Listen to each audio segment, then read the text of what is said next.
بسم اللہ الرحمن الرحیم۔ السلام علیکم دوستو، دنیا بھر کی خبروں میں آج آپ سنیں گے، لیکن اس سے پہلے اگر ہو سکے تو لائک اور سبسکرائب کا بٹن ضرور دبا لیں۔ شکریہ۔ اقوام متحدہ نے کہا ہے کہ وہ اڈیالہ جیل میں قید عمران خان کی موجودہ صورتحال میں مثبت انداز میں تبدیلی چاہتے ہیں۔ اقوام متحدہ کا کہنا ہے کہ ہم عمران خان کی موجودہ صورتحال کو زیادہ مثبت انداز میں رونما ہونا دیکھنا چاہتے ہیں۔ عمران خان دوستو عدت کیس میں اڈیالہ جیل میں تقریباً 1 سال سے سزا کاٹ رہے ہیں۔ ان کے خلاف توشہ خانہ کے 2 مقدمات میں سزائیں معطل کر دی گئی تھیں، جبکہ اسلام آباد ہائی کورٹ نے بھی انہیں سائفر کیس میں بری کر دیا تھا۔ دوستو یاد رہے کہ حکومتوں کی طرف سے آزادی سے محرومی کے معاملات کی تحقیقات کرنے والے اقوام متحدہ کے ورکنگ گروپ نے کہا تھا کہ عمران خان کے خلاف مقدمات قانونی بنیادوں پر نہیں ہیں اور انہیں سیاسی دھارے یا میدان سے الگ رکھنے کے لیے سیاسی بنیادوں پر بنائے گئے ہیں۔ پینل نے 1 ہفتے کے اندر پاکستان تحریک انصاف اور عمران خان کے خلاف حکومت کے اقدامات کی دوسری بین الاقوامی ناپسندیدگی کی نشاندہی کرتے ہوئے ان کی رہائی اور معاوضے کی سفارش کی۔ پینل نے 1 ہفتے کے اندر پاکستان تحریک انصاف اور عمران خان کے خلاف حکومت کے اقدامات کی دوسری بین الاقوامی ناپسندیدگی کی نشاندہی کرتے ہوئے ان کی رہائی اور معاوضے کی سفارش کی۔ یاد رہے دوستو کہ چند دن قبل اقوام متحدہ کے انسانی حقوق کے کام کرنے والے گروپ نے کہا تھا کہ عمران خان کی نظر بندی یک طرفہ اور بین الاقوامی قانون کی خلاف ورزی ہے اور زیر حراست سیاستدانوں کو فوری طور پر رہا کیا جانا چاہیے۔ جنیوا میں قائم اقوام متحدہ کے ورکنگ گروپ نے کہا تھا کہ مناسب طریقہ یہ ہوگا کہ عمران خان کو فوری طور پر رہا کیا جائے اور بین الاقوامی قانون کے مطابق انہیں معاوضے اور دیگر امور کی تلافی کی جائے۔ پاکستان نے عمران خان کے بارے میں اقوام متحدہ کے ورکنگ گروپ کی رپورٹ مسترد کر دی ہے۔ پاکستان کا کہنا ہے کہ اقوام متحدہ کے ورکنگ گروپ کی یہ رپورٹ غیر ضروری ہے۔ پاکستان میں جمہوریت فعال ہے۔ پاکستان کا کہنا ہے کہ مذہبی آزادیوں سے متعلق امریکی رپورٹ کو بھی حقائق کے منافی قرار دیتے ہیں۔ آدھی سے زیادہ رپورٹ غلط اور بے تحقیق ہے۔ حقیقت یہ ہے کہ پاکستان میں ہر فرد کو مذہبی آزادی حاصل ہے۔ پاکستان کا کہنا ہے کہ پاکستان میں عدالتیں ملکی قوانین کے مطابق فیصلے صادر کرتی ہیں۔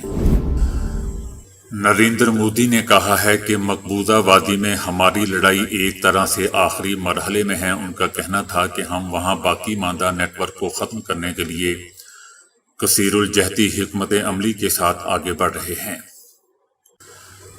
بھارتی وزیر اعظم نریندر مودی نے بونگیاں مارتے ہوئے کہا کہ گزشتہ کئی دہائیوں کے دوران بند ہڑتالیں، تخریب کاری کی دھمکیاں اور ہم دھماکوں کی کوششیں جمہوریت پر ایک سیاہ سائے کی طرح رہی ہیں۔ ان کا کہنا تھا کہ اس بار لوگوں نے آئین پر اٹل اعتماد کے ساتھ اپنی قسمت کا فیصلہ کیا ہے۔ میں خاص کر جموں اینڈ کشمیر کے ووٹروں کو مبارکباد دیتا ہوں۔ نریندر مودی نے نیند سے جاگتے ہوئے کہا کہ ہم نے نوٹ کیا ہے کہ سیاحتی سرگرمیاں بڑھ رہی ہیں اور نئے ریکارڈ بنا رہی ہیں اور سرمایہ کاری بھی بڑھ رہی ہے۔ کہیں دنیا سن نہ لے۔ نریندر مودی نے سرگوشی کے انداز میں کہا کہ کشمیری عوام بھارت کے آئین، بھارت کی جمہوریت، بھارت کے الیکشن کمیشن کو قبول کرتے ہیں۔ یہ ایک بہت بڑی کامیابی ہے۔ ICC چیمپئن ٹرافی 2025 کے لیے دوستو پاکستان اور بھارت کی ٹیموں کے درمیان میچ کی تاریخ منظر عام پر آ گئی۔ ہندوستانی میڈیا نے ICC بورڈ کے حوالے سے رپورٹ شیئر کرتے ہوئے کہا ہے کہ روایتی حریفوں کے درمیان اہم معرکہ قذافی اسٹیڈیم لاہور میں 1 مارچ کو کھیلا جائے گا۔ ہندوستان کے تمام میچز سیکیورٹی وجوہات کی بنا پر ایک ہی وینیو میں رکھے گئے ہیں۔ ICC بورڈ رکن کا کہنا ہے کہ PCB نے 15 میچوں پر مشتمل ICC چیمپئن ٹرافی کا ڈرافٹ جمع کروایا تھا۔ 7 میچز لاہور میں ہوں گے جبکہ 3 میچز کراچی اور 5 میچز راولپنڈی میں شیڈول ہیں۔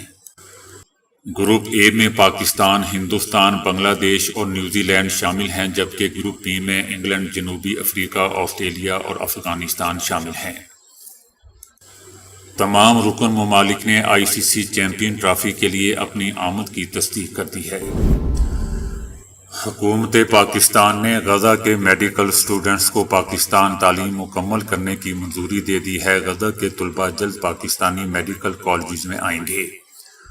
فلسطینی طلباء کارڈیالوجی، سرجری اور دیگر شعبوں میں تعلیم حاصل کریں گے۔ دوسری طرف پاکستان اور افغانستان تحفظات پر ایک دوسرے کے ساتھ بات چیت کر رہے ہیں۔ پاکستان کو افغانستان کے اندر تخریب کاروں کے سپورٹ کے متعلق تحفظات ہیں۔ پاکستان اور افغان حکام کے درمیان دوحہ میں بھی تحفظات پر بات چیت ہوئی تھی۔ دوسری طرف پاکستان کا امریکہ کو کہنا ہے کہ پاکستان کسی بھی بلاک کا حصہ نہیں ہے۔ پاکستان بلاک کی سیاست پر یقین نہیں رکھتا۔ ہم باہمی احترام کے ساتھ تعلقات پر یقین رکھتے ہیں۔ پاکستان اور روس کے درمیان مثبت تعلقات ہیں جو ایک دوسرے سے باہمی تعاون پر بات چیت کرتے ہیں۔ روس کے ساتھ گزشتہ سالوں میں باہمی تعاون پر اضافہ ہوا ہے۔ امریکہ نے دیگر ممالک کے امور میں مداخلت کا سلسلہ جاری رکھتے ہوئے ایران کے 14ویں صدارتی انتخابات کے انعقاد پر رد عمل ظاہر کیا ہے اور اسلامی جمہوریہ ایران کے خلاف امریکہ کے دعوے کو دہرایا ہے۔ امریکہ کا کہنا ہے کہ ہمارا موقف یہ ہے کہ ایران کے انتخابات آزاد اور منصفانہ نہیں ہیں اور ہمیں کوئی توقع نہیں ہے کہ ان انتخابات کے نتیجے میں انسانی حقوق اور ایرانی عوام کے حقوق کے سلسلے میں ایران کی روش میں کوئی بنیادی تبدیلی آئے گی۔ امریکی وزارت خارجہ کے ترجمان نے صحافی کے اس سوال کے جواب میں کہ جو بائیڈن حکومت نے کینیڈا کی مخالفت کے باوجود ایران کو امریکہ کے اندر انتخابات کروانے کی اجازت کیوں دی، وزارت خارجہ کے ترجمان کا کہنا تھا کہ ہم ایران کے عوام کے حقوق اور انتخابات میں حصہ لینے والوں اور انتخابات کی مخالفت کرنے والوں دونوں ہی کا احترام کرتے ہیں۔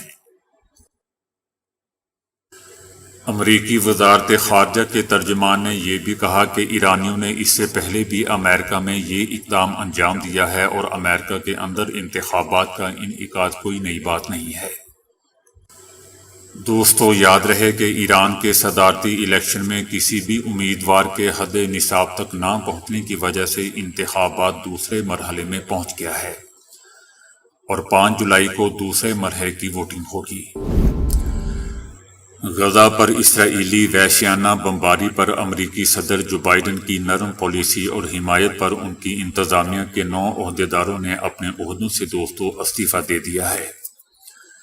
مستعفی ہونے والے عہدیداروں کا کہنا ہے کہ امریکی صدر جو بائیڈن نے فلسطینی علاقے میں اسرائیلی مظالم پر آنکھیں بند کر رکھی ہیں۔ جو بائیڈن کی خارجہ پالیسی فلسطینیوں کی نسل کشی کو ممکن بنانے اور مسلمانوں کے ساتھ غیر انسانی سلوک کو تحفظ فراہم کر رہی ہے۔ کابینہ کی جانب سے بجلی کی قیمتوں میں اضافے کی منظوری کی تفصیلات سامنے آ گئی ہیں، جس میں بجلی کا اوسط بنیادی ٹیرف 35 روپے 50 پیسے فی یونٹ مقرر کرنے کی تجویز دی گئی ہے۔ کابینہ نے گھریلو صارفین کے لیے بنیادی ٹیرف 48 روپے 84 پیسے فی یونٹ تک کرنے کی تجویز منظور کی۔ لائف لائن صارفین کے لیے 3 روپے 95 پیسے فی یونٹ، پروٹیکٹڈ صارفین کے لیے 14 روپے 16 پیسے، نان پروٹیکٹڈ 100 یونٹ کے لیے بنیادی ٹیرف 23 روپے 49 پیسے اور 101 سے 200 یونٹ کے لیے 30 روپے 7 پیسے فی یونٹ مقرر کرنے کی منظوری دی۔ 201 سے 300 یونٹ والے صارفین کے لیے ٹیرف 34 روپے 80 پیسے فی یونٹ، 301 سے 400 یونٹ کے لیے 34 روپے 25 پیسے، 401 سے 500 یونٹ کے لیے بنیادی قیمت 39 روپے 15 پیسے فی یونٹ مقرر کرنے کی تجویز دی گئی ہے اور 501 سے 600 یونٹ والے صارفین کے لیے بنیادی قیمت 41 روپے 36 پیسے، 601 سے 700 یونٹ والے صارفین کے لیے 43 روپے 92 پیسے، 700 یونٹ سے زائد بجلی استعمال کرنے والے صارفین کے لیے بنیادی قیمت 48 روپے 84 پیسے فی یونٹ مقرر کرنے کی منظوری دی گئی۔ کمرشل صارفین کے لیے بجلی کی بنیادی قیمت 48 روپے 55 پیسے فی یونٹ، صنعتی صارفین کے لیے 43 روپے 40 پیسے فی یونٹ، زرعی صارفین کے لیے 44 روپے 5 پیسے فی یونٹ منظوری دی گئی۔ وائٹ ہاؤس نے جو بائیڈن کے صدارتی الیکشن میں دستبردار ہونے کے تاثر کو یکسر مسترد کرتے ہوئے کہا ہے کہ صدر جو بائیڈن حکمراں جماعت ڈیموکریٹک کے امیدوار کی حیثیت سے دستبرداری کا کوئی ارادہ نہیں رکھتے۔ دوستو، یاد رہے کہ 81 سالہ امریکی صدر جو بائیڈن پر بڑھتی عمر اور کمزور ہوتی ہوئی یادداشت پر پہلے سے ہی تنقید کی جا رہی ہے، لیکن سابق صدر ٹرمپ کے ساتھ براہ راست مباحثے میں متاثر کن مقابلہ نہ کر پانے کی باعث ان کی مشکلات میں اضافہ ہو چکا ہے۔ ڈیموکریٹس کے متعدد رہنما اور ووٹرز بھی صدر جو بائیڈن کی سابق صدر ٹرمپ کے سامنے مباحثے میں مایوس کن کارکردگی پر حیران اور پریشان ہیں، جس کے باعث صدر جو بائیڈن پر ڈیموکریٹ کے ٹکٹ سے دستبردار ہو کر کسی اور رہنما کو موقع دینے کے لیے دباؤ بڑھ گیا ہے۔ صدارتی دوڑ سے پیچھے ہٹنے کی افواہیں اتنی زور پکڑ چکی ہیں کہ وائٹ ہاؤس کی معمول کی پریس بریفنگ میں خاتون ترجمان کو سب سے زیادہ اسی سوالات کا سامنا کرنا پڑا۔ وائٹ ہاؤس کی ترجمان نے یہ بات زور دے کر کہی کہ ایبسولوٹلی نوٹ، صدر جو بائیڈن صدارتی دور سے دستبردار ہو رہے ہیں۔ وہ ایک خواب تھا اور بائیڈن واپس آنا جانتے ہیں اور وہ ضرور اس ریس میں کامیابی کے ساتھ ابھریں گے۔ محکمہ موسمیات نے پنجاب کے بیشتر اضلاع میں مونسون بارشوں کی پیشگوئی کر دی ہے۔ 7 جولائی تک صوبے بھر میں مونسون بارشوں کے امکانات ہیں۔ محکمے نے متعلقہ اداروں کو الرٹ رہنے کی ہدایات کی ہیں اور کہا ہے کہ شہری دریاؤں، ندی نالوں کی غیر ضروری کراسنگ سے گریز کریں، بجلی کے تاروں اور کھمبوں سے فاصلہ رکھیں۔ پی ڈی ایم کے کنٹرول روم 24 گھنٹے صورتحال کو مانیٹر کر رہا ہے۔ شہری ایمرجنسی کی صورت میں پی ڈی ایم کی ہیلپ لائن 1129 پر رابطہ کریں۔ ماہرین نے اسمارٹ فون سے نکلنے والی شعاؤں کو آنکھوں کے لیے توقعات سے زیادہ تباہ کن قرار دے دیا ہے۔ اسمارٹ فون سے نکلنے والی شعاؤں سے متعلق تحقیق امریکہ کی ٹولیڈو یونیورسٹی میں کی گئی، جس میں انکشاف ہوا کہ یہ شعاعیں آنکھوں کے کرنیے میں جذب ہو کر زہریلے مادے کو جنم دیتا ہے جو خلیات کو نقصان پہنچاتا ہے۔ ماہرین کا کہنا ہے کہ اس نقصان کی وجہ سے بلائنڈ سپاٹس بنتے ہیں۔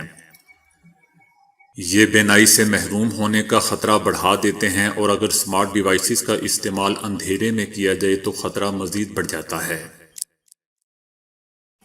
دیسی جڑی بوٹیوں کے متعلق ایک خیال پایا جاتا ہے کہ ان کے مضر اثرات نہیں ہوتے، جو شاید سراسر غلط ہیں۔ اب اس ایک امریکی شہری ہی کو دیکھ لیجئے جس کا ملٹھی کھانے کا شوق اس کی جان لے گیا۔ امریکہ کا رہائشی یہ 54 سالہ آدمی کنسٹرکشن ورکر کے طور پر کام کرتا تھا اور ملٹھی کھانے کا بہت ہی شوقین تھا۔ وہ چند ہفتوں تک روزانہ 1.5 بیگ ملٹھی کھاتا رہا اور ایک رات اس کی اچانک موت واقع ہو گئی۔ اس کی پوسٹ مارٹم رپورٹ میں بتایا گیا ہے کہ زیادہ ملٹھی کھانے کی وجہ سے اس کے جسم میں ضروری غذائی اجزاء کی اس قدر قلت ہو گئی کہ اس کے دل نے دھڑکنا چھوڑ دیا اور وہ موت کے منہ میں چلا گیا۔ ڈاکٹر نیل بوٹا کا کہنا ہے کہ آپ تھوڑی سی مقدار میں بھی ملٹھی کھائیں تو وہ بھی کسی نہ کسی قدر آپ کے بلڈ پریشر کو بڑھا دیتی ہے۔ ان کا کہنا تھا کہ اگر آپ روزانہ صرف 1 گرام ملٹھی چند ہفتے تک کھاتے رہیں تو آپ کے دل کی دھڑکن بے ترتیب ہو جائے گی اور آپ دل کے عارضے میں مبتلا ہو جائیں گے۔ ڈاکٹر نیل بوٹا کا کہنا تھا کہ ایسی چیزیں کھانے میں انتہائی احتیاط برتنی چاہیے اور کسی ماہر کے مشورے کے بغیر ہرگز نہیں کھانی چاہیے۔ تو دوستو، ابھی کے لیے اتنا ہی۔ ویڈیو کو لائک اور شیئر کرنے کا بہت بہت شکریہ۔